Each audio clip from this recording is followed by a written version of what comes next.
before Jeffrey Epstein was ever even accused of a crime. And these Epstein files show the dates and the times and the years that connect Donald Trump to Jeffrey Epstein and Elaine Maxwell. All you have to do is take the time and read these few files here that I have posted for you. These files, if this was anybody else, these files would have connected them and had them removed from office. It seems that everybody else is doing something about the files except over here in the U.S. Now you have the Attorney General Pam Bondi covering up the Epstein files. That's the top cop. So how else would you get the files other than through her? They done scrubbed most of the files, and I hear that they got rid of the actual tape of Jeffrey Epstein's when he was murdered. So the original copy of the full length of the whole hour without the missing minute, that tape that CD got destroyed. So that tells you right there, they're making sure that this never gets out. Everybody was put in place not for their knowledge of the position. Say like a Kash Patel.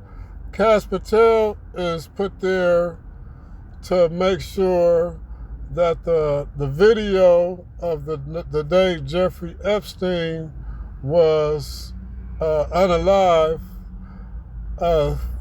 get destroyed.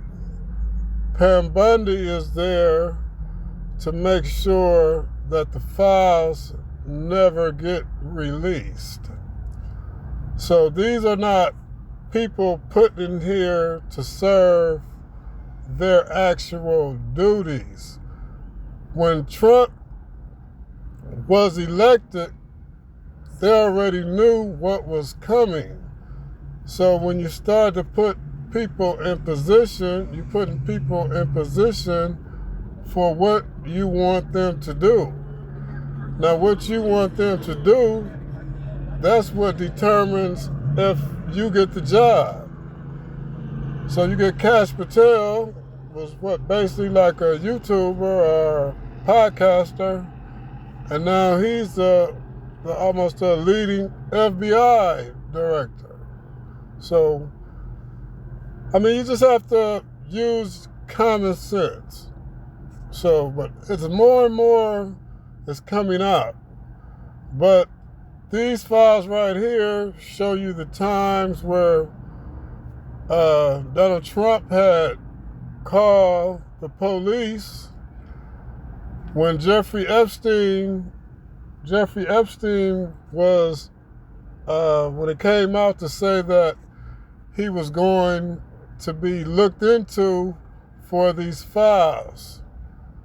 So Trump knew that he was connected to him, so he tried to disconnect himself from him by getting a jump on the gun, like calling the police. But he didn't really throw Jeffrey Epstein under the bus.